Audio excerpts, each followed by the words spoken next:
the Evolution Security Podcast.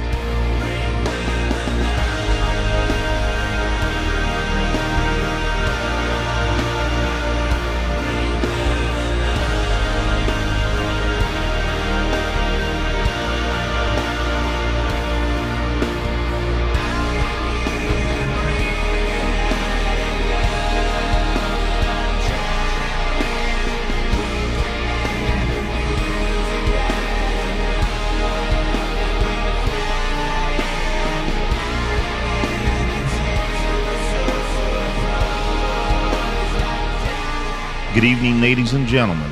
This is the EvoSec podcast. My name is Eric Davis, one half of the Tactical Twins.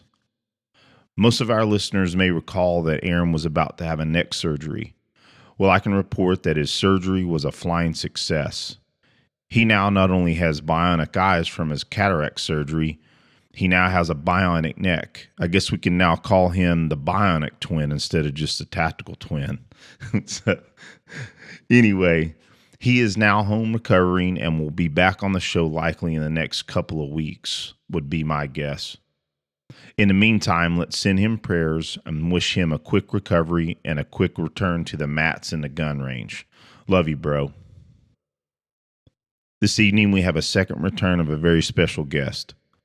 Todd Fox is a former Marine, an accomplished Brazilian JIuJitsu black belt, a combatives and integrated martial artist, an author, and CEO of Tour Protection, offering protective services and risk management to the who's who in Hollywood, the music industry, and diplomatic security globally. Some of their notable clients are Madonna, Tool, ColdPlay, 9 Inch Nails, Motley Crew, and Journey, to name a few. Without further ado, let's get into the interview. Hey, Todd, welcome back to the show, man. It's great to have you back on, brother. Thank you, man. I appreciate you having me back on. How you doing out there? You're on location. We'll just say that. Yeah, I'm in Europe at the moment, and we've been very active dealing with a lot of politics. Oh, really? Yeah. Goodness. Well, I can imagine. Well, Todd, for our audience members out there who may not know you, I'm going to point them back to episode 50, which we had you on back then. Man, I can't believe it's been that long ago. It's been a bit, yeah. Yeah. But we had you on episode 50. So folks out there, if you want to check out more details on Todd's background, and that episode is an excellent one, go check that out. But for our audience members that don't know you, just briefly give us a quick bio, buddy. My name's Todd Fox. I run a security company. My company is focused on music touring and filming on location in foreign countries, and then a small percentage of governmental, small percentage of executive, small percentage of dignitaries. But about 80% of our work deals with dignitaries. My background is military, Marine Corps, law enforcement, SWAT team, and security contracting, OCONUS. And I have a long history in martial arts, a bunch of black belts, and was an MMA fighter in the 90s and still a competitive jiu-jitsu guy. So that's kind of it in a nutshell. Awesome. Well, you certainly have an amazing set of clients that, folks can go look up on your website and kind of see a few of those that are open source. You certainly get around the world a lot and see some awesome things, I'm sure, and get to hang out with some cool people. Certainly. So real quick, Todd, I just wanted to mention, we really appreciate you introducing us to Tim Alexander of Primus. And I was texting back and forth with him the other day, and he said to tell you hello. Yeah, he's a good dude. I liked him. Yeah, solid man. Yeah, and that podcast, I don't know if you got the opportunity to listen to it, but he flipped the page on us. It was more about, kind of personal protection kind of stuff, and it was kind of cool. But that was a real neat episode. And we've got a lot of feedback on that episode, by the way. Good. And it was, thinking that it was going to be more about music, but a lot of the audience out there really enjoyed that. Well, Todd, real quick, we're going to move into discussing one of your new books and an upcoming book. I think your fifth book is soon to come out as well. We can hit on that, but real quick before we go into that, how did COVID affect your business? I'm just curious how that went for you. COVID pretty much shut us down for the most part. It shut down the entertainment side of things. As you know, COVID is and was a very political thing, and you obviously know the side of the aisle that 99.9% of musicians are on, which is a little different than most of the military and law enforcement side. So they gave it up very quickly. They stayed off the road. Shows stopped happening. They stopped filming on location, and the executives stopped moving around. We ended up doing a few governmental contracts, but even that, with respect to running DT for state and federal agencies, that went away for the most part. So, business went from 100% plus to probably 5%. So we effectively were shut down during COVID. I assume that it probably did, and I saw some, a little bit of evidence of that on some of your socials and whatnot. One thing that I did, however, notice, you picked up on jiu-jitsu competition a bit during that time, did you not? I did. It was the first time I've had downtime in almost forever. I've been on the go since I was 17, traveling around the world. So that was a nice chance for me to get a break from the grind and train 2-3 hours a day, jiu-jitsu, Muay Thai, a little wrestling, and ultimately I was able to go back to competition because I had enough time to train and go back to competing at a high level, national, international tournaments as a black belt. Yeah. And some of the accolades, you won US nationals, right? I did. Yeah. You won NAGA World Championships. I did. And there are a couple others or others that you want to mention? Yeah, I was really fortunate. I got to train regularly, and I got to go to a bunch of competitions. And I think in the end, I had around 30 matches, and in the 30 matches, I think I won 27. The 3 that I lost were close by like 2 or 3 points. But in the end, I ended up taking maybe 7 or 8 national or higher level tournaments, and then a few local kind of state level tournaments, and it placed at all of them, obviously. But it was nice. It was a nice change of pace. It was really cool to kind of get to train the way that I wanted to train and do the things I was doing. And in my history, MMA was called NHB when I was fighting. No gi was called submission wrestling, and gi jiu-jitsu was just called jiu-jitsu. So I was competing in all 3 back in the mid 90s, and my style didn't really change. I was in the Marine Corps. We were doing it with kit on, with all our full gear on. So we adjusted to that. And it was good to see that even though I trained a very specific way, that still worked in tournaments. You didn't have to have a flamboyant kind of all over the map point system. You can have a very heavy, focused, simple system that worked for submissions. And it paid dividends for me. Well, two comments on that. Number one, you got your black belt from Rickson Gracie, correct? I got my black belt from Rodrigo Vaghi, who is a 6th degree black belt under Rickson, and I trained with Rickson in LA. So first I started with Rodrigo Vaghi, and then when I went to Camp Pendleton, the closest guy that was associated with Rodrigo was Rickson. And so I went to train with Rickson for several years. And then when I moved back to St. Louis, I was training with Rodrigo Vaghi, and that was who ended up ultimately giving me my black belt.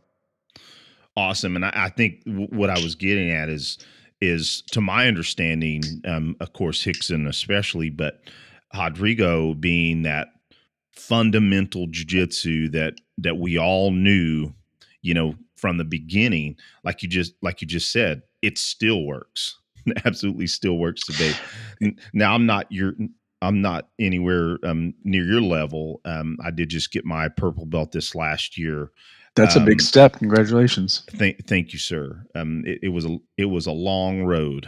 I will certainly say that for the way that my job has had me on the road a lot, in and out of capabilities of training. So it was a long road. But I think what I was about to say is that, it's huge for our audience. We preach jujitsu, so on and so forth, but we also preach doing the work. And you competing at that highest level, your normal job is security, but you walk the walk. I think that was proof of that. So when I saw that, I was like, "Yep, Todd doing the work and walking the walk." That was really cool. Yeah, I think a lot of guys now think that you have to have this super complex game and, be based on points and a lot of movement and a lot of positions. And, I've always believed that jiu-jitsu is best when it's distilled down to the basics and you can apply the basics from every position and you're submission focused. And it was good for other people to see that what I was saying was accurate, that I could indeed take a very simple game of jiu-jitsu, the same stuff that I was doing in a patrol car or underneath something or through a window or, with gear on or without anything on, and apply that in a tournament setting. And that's a big deal. And one thing you said just now is it's been a long road, and I'm traveling probably on average to a different country every 2 to 3 days. In an average year outside of COVID, we're in 60 to 75 countries a year in a couple hundred cities.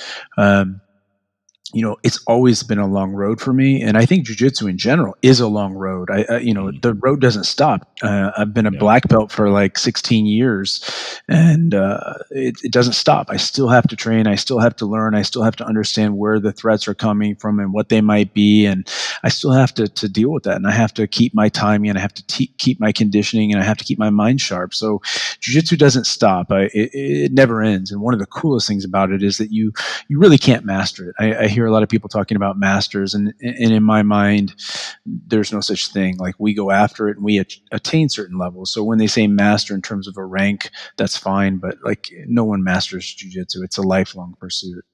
You just hit it on the head. That's exactly what I was going to say. It's a lifestyle, and man, it teaches you so much about yourself in general.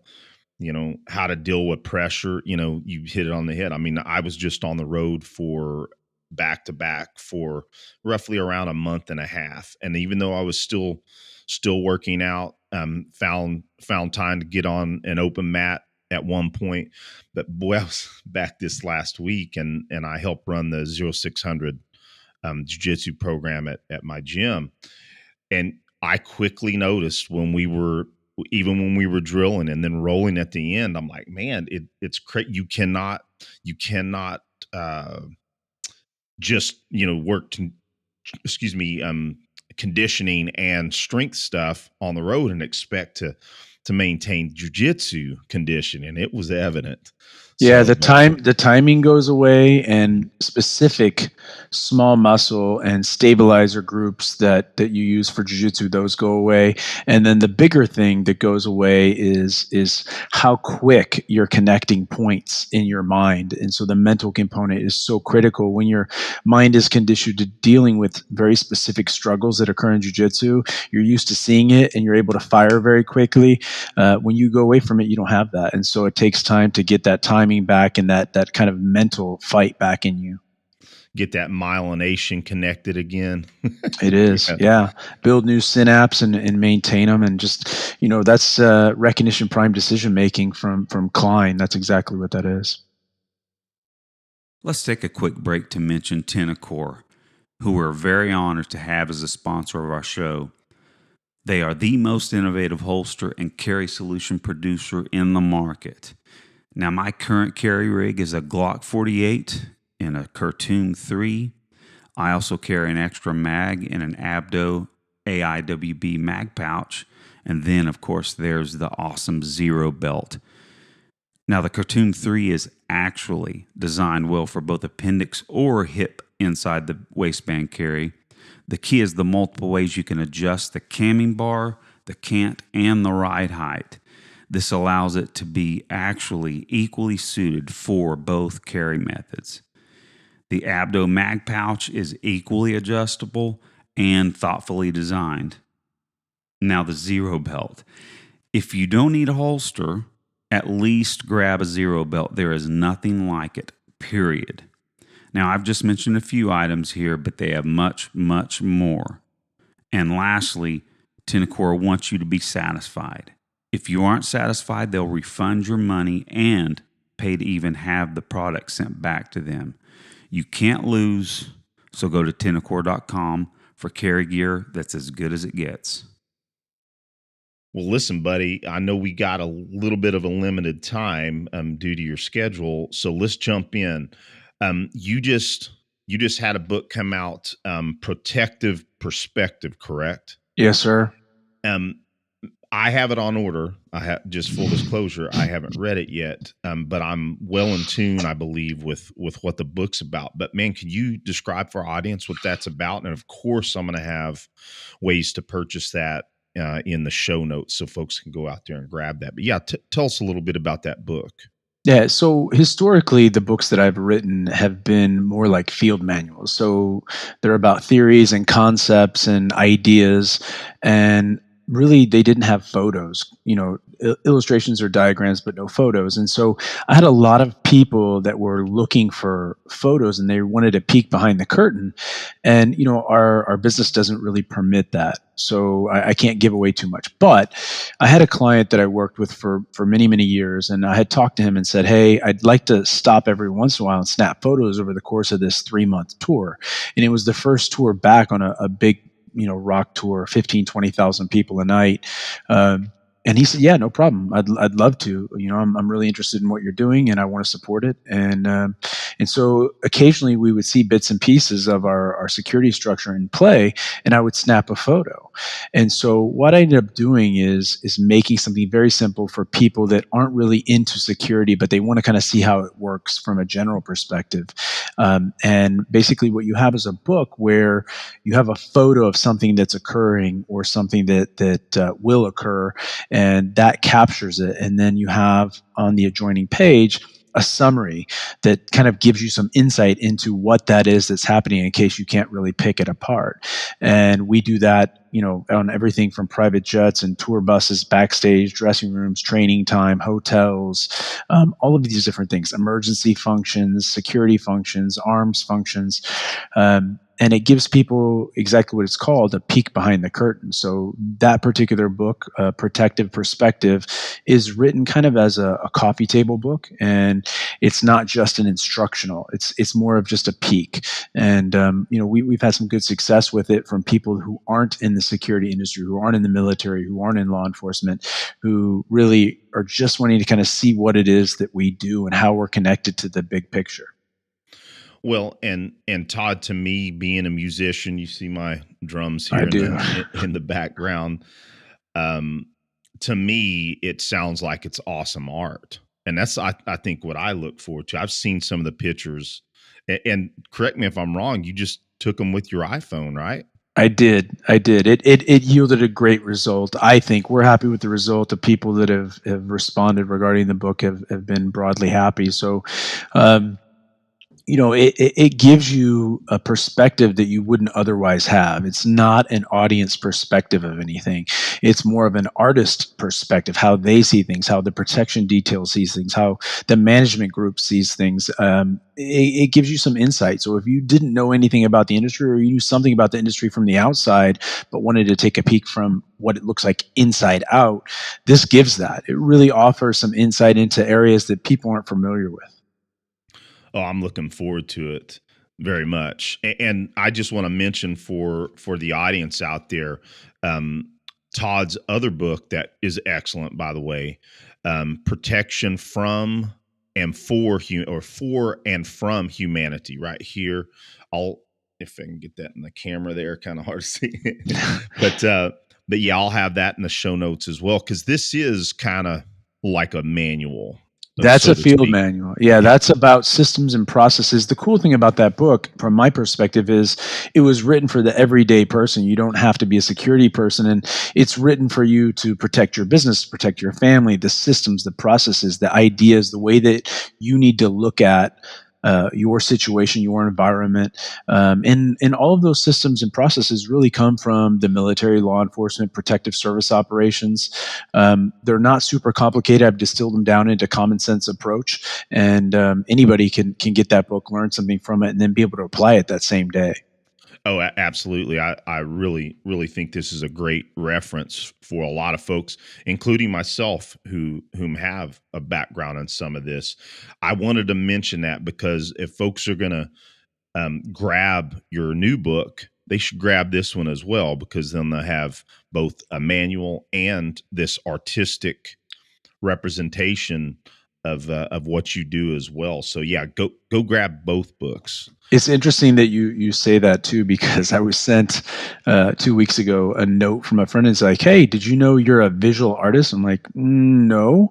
And I guess wherever he was at in the world, he had Googled my name for whatever reason. I didn't ask him about that, but he had sent a screen capture and it said visual artist.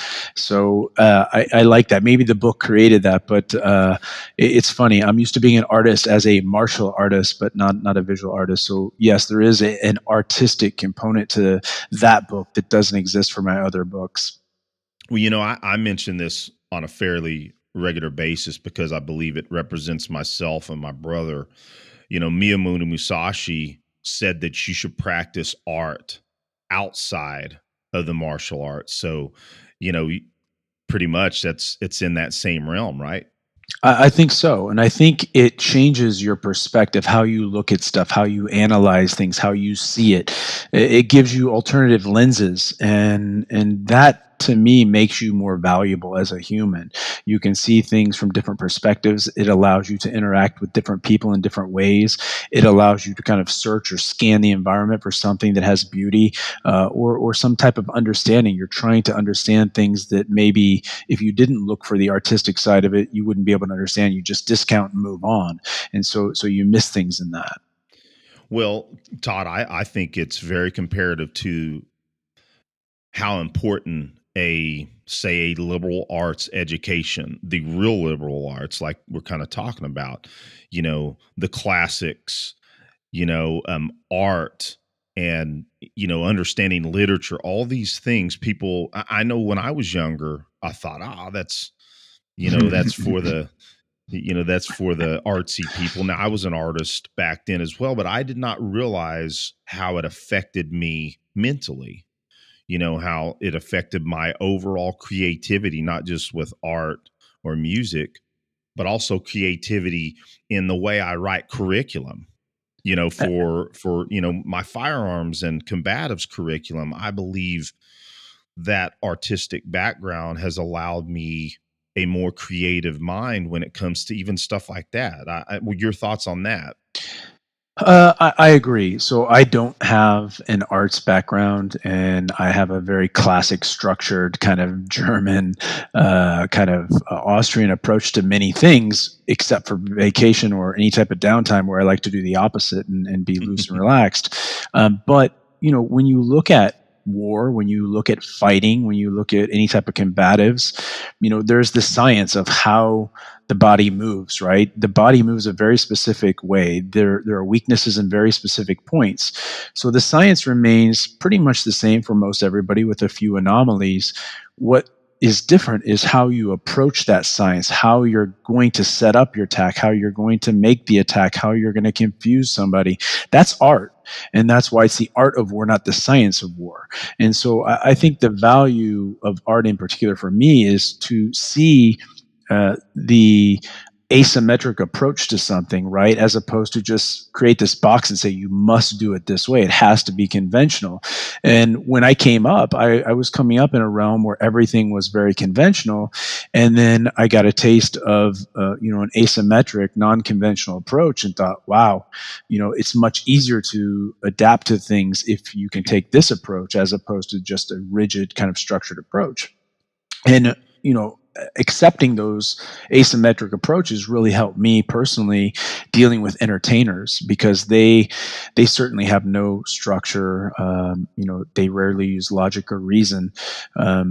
So being able to see from their perspective, it really helps me. Now, I can't expect them to see from my perspective, because that's not going to happen. But I can operate in their world and mine, whereas they can't go into mine. So I think it opens doors. I think it gives you things that you would otherwise not have if you couldn't think from an abstract perspective. Very, very good answer, Todd. So I think I want to go back to protective perspective for a moment. I mean, I think it's kind of neat that maybe in a accidental way that maybe you may have found, some additional art in your life. So I think that's cool. With that said, is there any one particular or maybe a couple of examples that you want to bring up that were moments that you captured that at the time may have not seemed as significant, or maybe at the moment it was significant? Are there a couple of examples that you want to bring up so our audience can kind of know what they're getting in that book? From Protection Forum from Humanity, it's really focused on how to think, how to look at a situation, how to break it down into pieces, and then address each of those individual pieces so that you have the outcome that you're going after. And so one really simple piece of that book that exists in military and law enforcement as well is looking at the motives for human compromise, right? So what corrupts people? What makes people make bad decisions or do bad things? And typically that comes down to MICE, M-I-C-E, money, ideology, coercion, compromise, or ego. And we talk about that in that book. And I have to understand when I'm going into these different markets, how this culture, let's say in Eastern Europe, behaves, how they make decisions, how they look at things, and also how they're likely to be compromised, because that's a weakness that I have to deal with. A lot of the markets that we work in are operating on bribes, right? What we call bribes. In the government terms, we would call them facilitation fees that we have to pay. But that is not acceptable in the U.S. because bribery only happens at the very highest level in the U.S. But when you talk about local police, if you tried to pay a local U.S. police officer, for the most part, you're going to jail. So when I get to these foreign countries, I am inserting myself into their environment. It's not them having to adapt to me. I have to adapt to them. And I need to understand these key components. So if I start to understand how humans are manipulated, how they see things, how their culture functions, it allows me to integrate easier, and I can assimilate in a way that allows me to do my business at a high level. And so the book addresses all of those different things. How, for example, if I'm in, we mentioned Germany and Austria, people are very specific. They're very direct. They're very detail oriented. They talk about, I was there at 3:57 p.m. They don't say p.m. They use military time, but let's say I was there at 3:57 p.m. I was with this person, this person, this person. There was a black car. It was parked this way. Very, very detail oriented. Whereas if you're in the Middle East, they're much more vague and ambiguous. Yeah, I was there last week at, I don't know, sometime it was sunny out and there were people around, and they're almost aloof in many ways. And so if I was talking to a German and they were behaving that way, I would say they're hiding something, they were concealing something from me. But if I was talking to, a Middle Eastern person, that would be normal. The baseline of normalcy would be established, and vice versa. If I'm talking to a German and they're just very vague and ambiguous, something's wrong. That's not how they generally behave. And assuming I don't have a baseline on the person already, I would say something's off. So knowing these things, understanding how they fit into the big picture is really important, whether you're on a vacation or you're on a business trip or you're alone or you're with your family or you're doing the work that I do. Those things really help you to function at a high level. And it also helps you to shortcut the penetration into that particular culture. Very good. Very good. So, Todd, I think this might be a good opportunity because we're kind of on that subject or similar subject. Could we take maybe how you prepare for a new venue and maybe describe some of that, without, Sure. PERSEC or OPSEC issues? and compare that to way a person or maybe even yourself prepares to go on vacation to a new location and or go to a swanky restaurant downtown somewhere, a new place. Can you kind of give some broad, recommendations on how to do that in Yes. comparison to your job? Sure. So we'll talk about my job, and then I'll talk about how it's a little bit different as a private individual at home or on a vacation. But my job is in a constant state of transition. So I am at a private airport, an FBO, and I'm getting off a private jet and going into a private limousine and moving from that private limousine to a hotel, getting out of that private limo into the hotel, from that hotel into a private limo, from that limo to a venue, arena, stadium, a speaking location. And then from that, back into the car, from that car to a restaurant, from that restaurant back into a car, from that car back to the hotel, from that hotel back to a jet. So I'm in a constant state of transition. And in the security realm, any type of security, those transitional states are the most dangerous states. But my job puts me in constant transition. And we don't have a forward operating base or tactical operations or command center or headquarters. We're constantly moving. So the way that I do my work has to be a little bit like being on vacation where you don't have that infrastructure to support you. Also, we don't have international law enforcement authority. Even with a law enforcement commission in the United States, it means absolutely nothing in a foreign country. So we have to operate under the laws of that particular host nation, and we have to fit into how they do business. So for us, what normally happens is we're writing advances. So we write in advance for a hotel, we write in advance for an airport, we write in advance for a venue, a stadium, arena, speaking location, whatever it may be. And we'll send that out, say, 2 weeks, 10 days before we arrive, and it'll have all of the things listed that we want. Then we'll set up a call, usually 3 to 5 days before we arrive, and we talk with those parties that are key players, that are stakeholders, and we'll discuss these different things. And they'll talk about things maybe that are not something they want to write out or talk about publicly.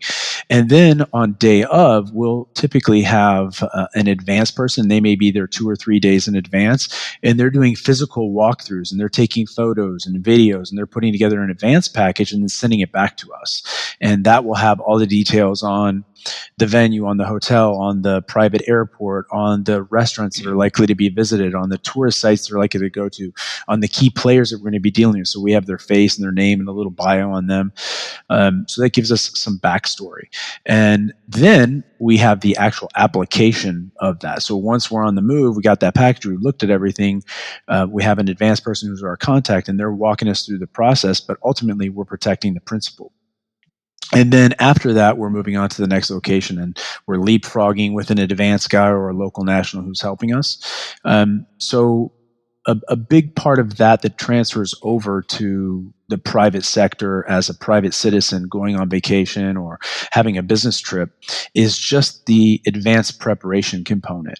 So if I'm going to a hotel in a foreign country, I can look at a map. Google Maps is good enough. I can see what's around it. I can get the name of that neighborhood. I can look at what occurs in that neighborhood in terms of crime.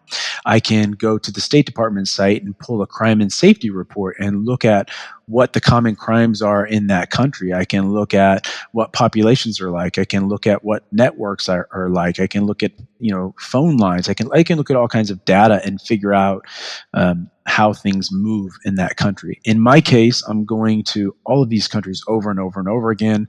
So very rarely will I go to a new country. I don't even know how many they recognize at this point. 210-ish countries that are recognized, and I've been to 151 of them now. So, it's rare for me to go to a new country. But for a person that's going to a new country, they can pull that data and start to look at it. They can look at, what are the people dressed like? What kind of clothes they wear? What's the currency? What's the language that those people speak? Can I learn a few basic phrases? What about the music that they listen to? What about, videos that they watch? What about, norms? Like if where I'm at right now, for example, is a heavily Muslim area. And so you're going to hear call to prayer. You need to know the times of day that's going to happen, where the mosques are, what, is the holy day. for example, I'm in a place where Friday is the holy day. If I was in a Jewish location, Saturday would be the holy day. A Christian place, Sunday's the holy day. So those things affect when you're moving, what's available to you, what's open, what's closed. Knowing holidays, local or national holidays, that's another factor, right? Because it's going to change. People are going to be off work. Traffic may be increased. Maybe businesses are closed. Maybe they're not. Maybe more businesses are open. So all this stuff is available online, and when you have a network, it helps. And how you develop a network is through entities or areas that you already have in the US. So if you're a runner, there's going to be a group of runners in whatever country you're going to, and tapping into that existing network where you have some familiarization and you may want to meet those people anyway, that helps. Hey, I'm going to be in town at these dates. Maybe don't give that person that you don't know the location of the hotel or the name of the hotel or too many personal details about you, but start to get or glean information from them. So you can develop these networks that way. You can look at what's going on with their governments in a given time. You might not want to be going to Venezuela right now, for example. But sometimes you don't get to pick and choose. So that kind of stuff will really pay dividends. When I go into a hotel, knowing who the key players are in the hotel, it's big. Knowing who else is staying in that hotel, meaning what kind of traffic they're going to generate. Are they going to pull good guys in, bad guys in, people who are friendlies, people who are on the opposite side? What are their movements like? Are they going to jam up, entryways? Are they going to jam up, exits? What are my alternatives? I have different points of ingress, different points of egress. I have service elevators. I have back doors. I have loading docks. I have subterranean entrances that might be parking structures. How do I utilize those things? What are available to me? I start to develop that on the front end. And right now, to be quite frank, that can be done in 20 minutes. And I can be pretty detail oriented on that type of an advance.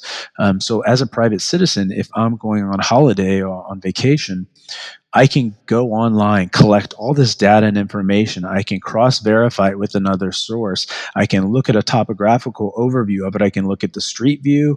I can look at the city view, and I can start to pull up what shops are next to it. A lot of information's there. I can see how high end those shops are. That pretty much tells me what the area is going to be like, right? There are certain cultural norms and certain kind of urban norms, typically where the airports are not the best area. There are a couple exceptions to that. For the most part, that's not the area that you want to be in. These little factors can change what I do and how I do it or when I do it. The lighting conditions, right? I prefer to do things when it's light out if I don't know the area very well. So knowing sun up, sun down, sunrise, sunset, it's pretty important. Knowing how people talk about time, that's pretty important. Knowing, what holidays are going to be celebrated when I'm there. So I know that's seemingly long-winded, but that's about as short as I can be to answer that particular question.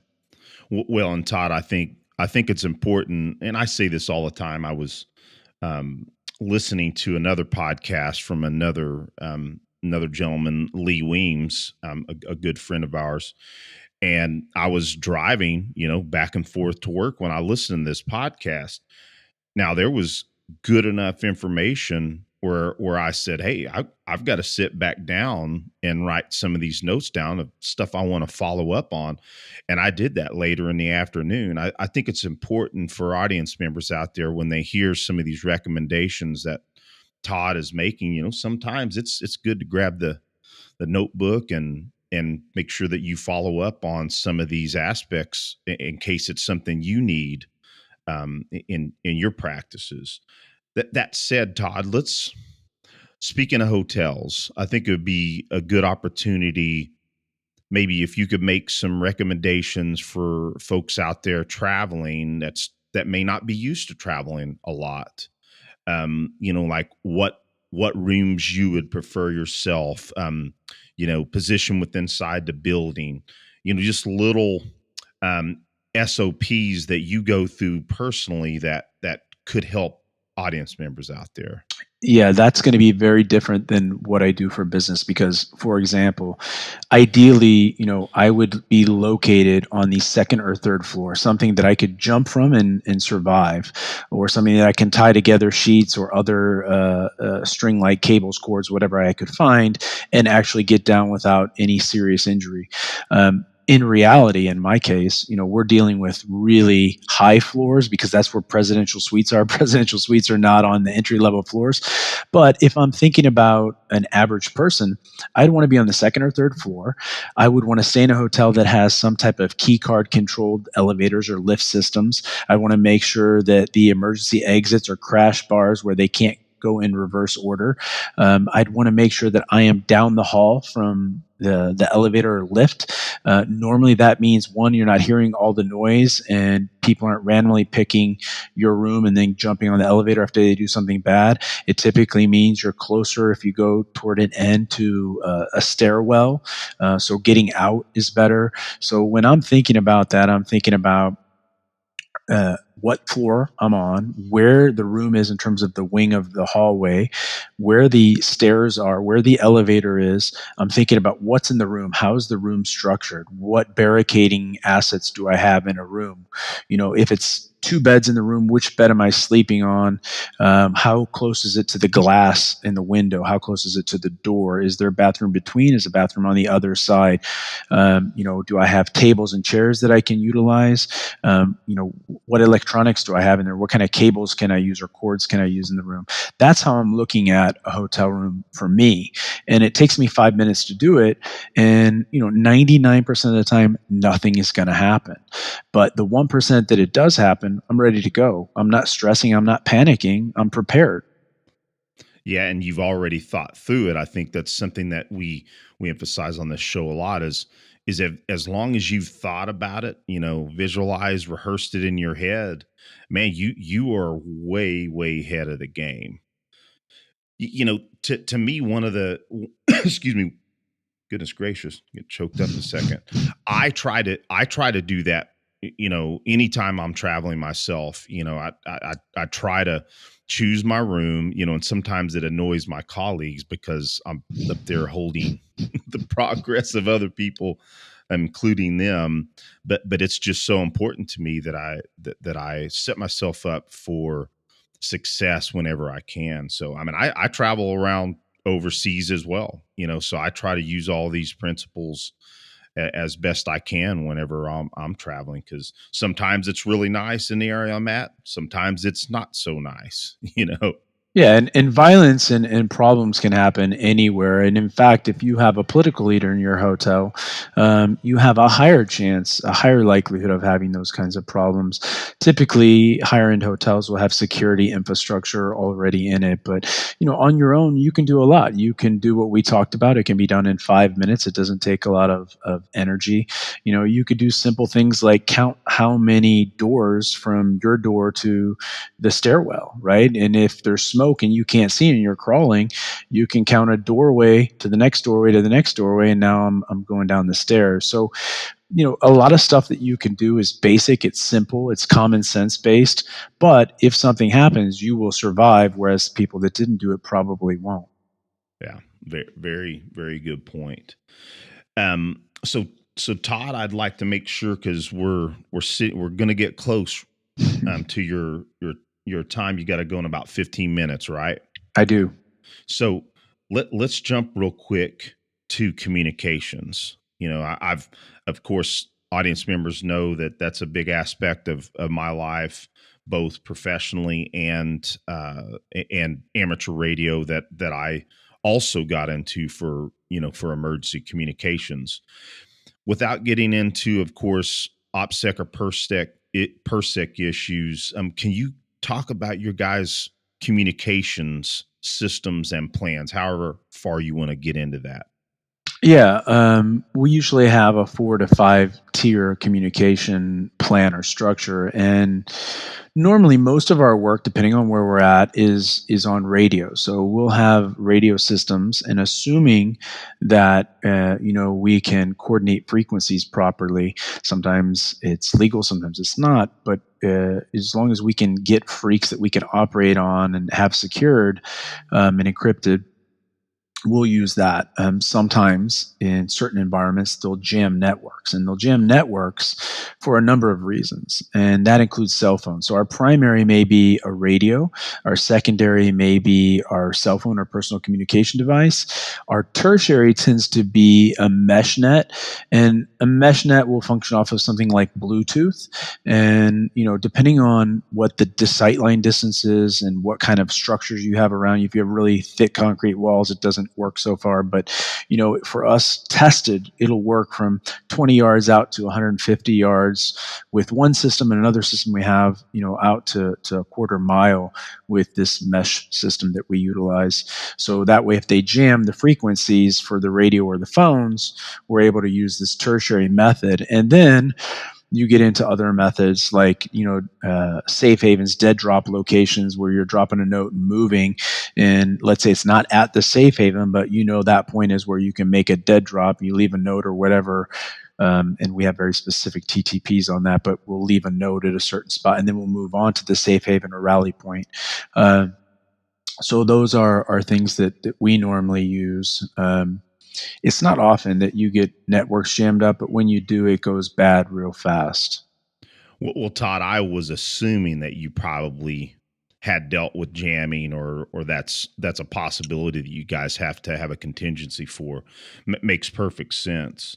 Now, as far as the written word, you just mentioned, you have it sounds to me like an emergency communication set up through written word. That's a very valuable recommendation that even civilians should probably have some physical form of communications. I mean, I know as we were growing up, or at least when my son was growing up, I should specify, we would have, rally points in case we got separated. Folks need to always plan for that, but having some kind of physical way or some kind of fallback point is deeply important. So I'm glad you mentioned that. Very, very cool.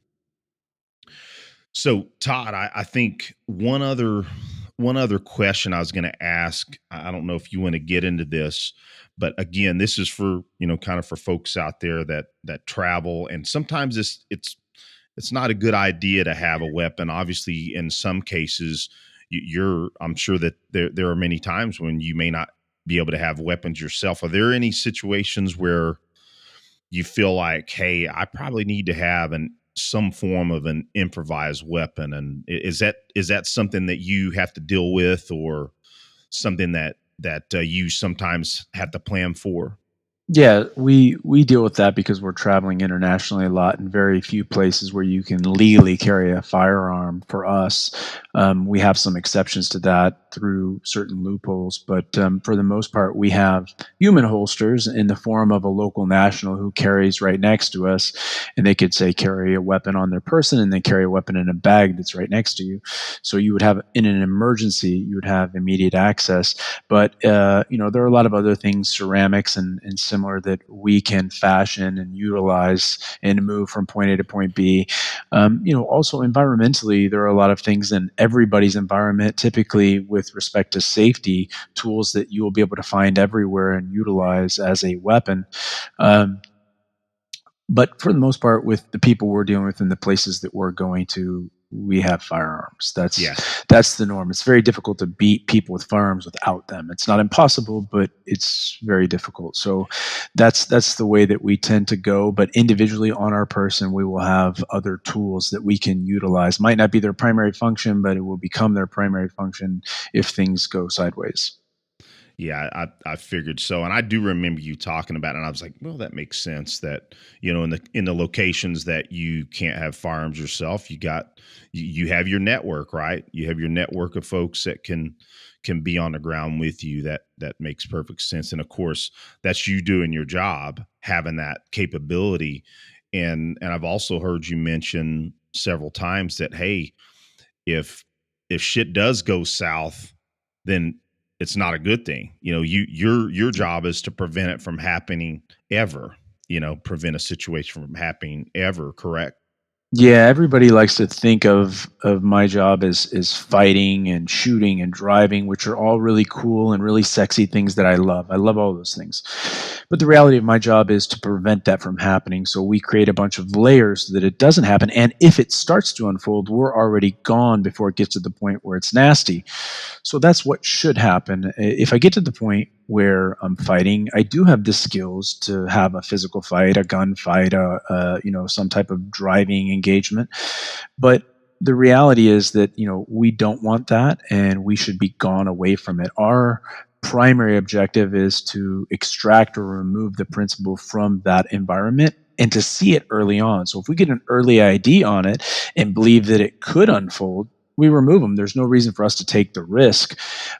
So fighting is not our job. It's actually not even a byproduct of our job in most circumstances. It's definitely an emergency situation, and it's a skill that we need to have. However, if we are engaged in some sort of way, it's a bad day for us, really bad. Something failed in not just one or two things, but usually 3 or 4 or 5 things have failed before we get to that point. Well, and the reality is it's really the same for civilians, right? I mean, that is, you just said it just a second ago, the sexy that folks assume, that there's a lot of individuals out there as civilians, the sexy is the firearm, the tools themselves. When, man, that's really far down the list of what you should be at that point. Most importantly is our awareness, our avoidance skills, more importantly than anything else. And then, of course, our fitness, our empty hand skills, our medical, well before it goes loud, right? So, I mean, it's the same for civilians, It is the same for civilians. And we say this, and I've talked about this before, but when you talk to humans, especially if you're a cop, they'll say, it came out of nowhere. Nothing comes out of nowhere. There are always indicators prior to something happening, because nothing just happens. And so if you can get an early ID on something, you can remove yourself from the situation or barricade yourself or prepare yourself to deal with it head on if you have to. And that's our job. Our job is to put all these preventive mechanisms in place. And as a private citizen, you do the same thing. You do that through having yourself in the right environment at the right time, limiting your exposure when you have to go to a less than ideal environment, going there at the time of day where less things happen, typically daytime, and then getting out as quick as you can. Don't make a big fuss. Don't draw attention to yourself. Get in, do your thing, get out. And really, that's our job. That's our job, to do that and set it up for a client. Even a client who wants a bunch of attention, we're trying to minimize that profile when we're in these transitional spaces. Then when they get to the stage or the platform or the speaking agent, then they can be in your face and talking, and you can have all of the international press and cameras and all of that stuff. But up to that point, if we can reduce that signature, we're going to reduce the likelihood of an attack, one, in general, but also an attack being successful. So we put all these things in place, and then we hope for the best, but we're trained or prepared for the worst. And that's what a private citizen's doing, basically. So you are aware of your surroundings, right? So environmental analysis, paying attention to what's going on, behavioral cues. I did a podcast last week with some guys who are phenomenal at that. The Arcadia Cognerati guy and the Left of Greg podcast. Excellent podcast. Those guys, yeah, they're great.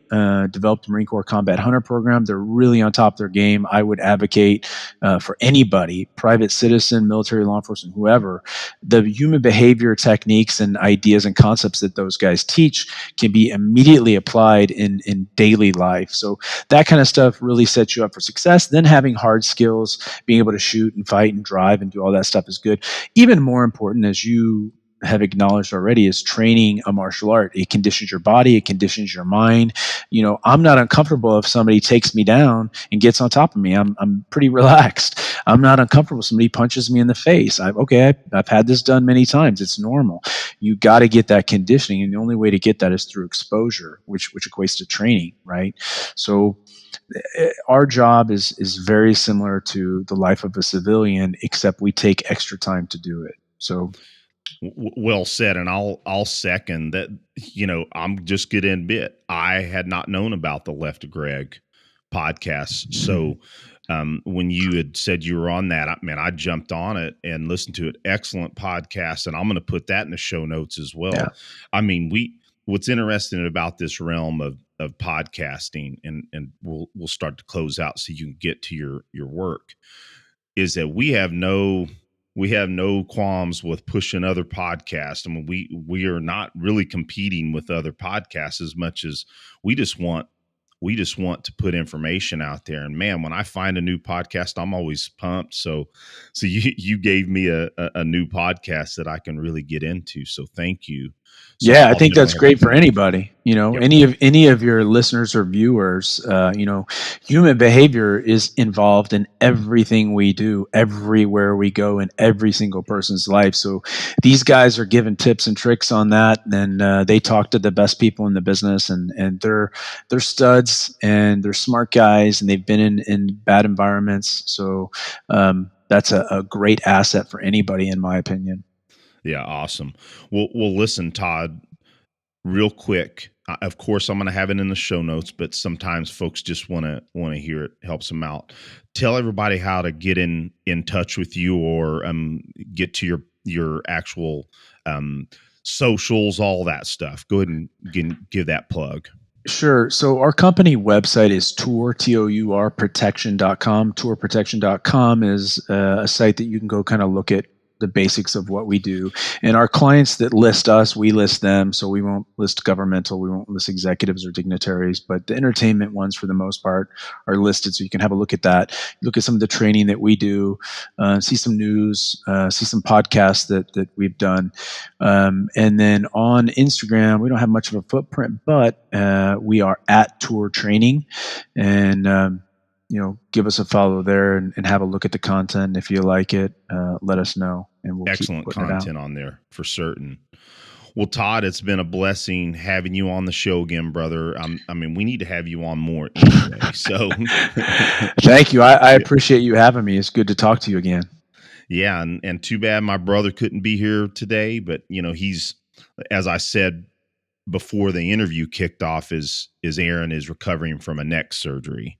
So yeah, he's going to be doing a lot better. His quality of life is going to be a lot better from dealing with those neck issues. He in fact had 2 discs replaced and 1 disc fused, but he's going to have all kinds of movement. And so yeah, anyway.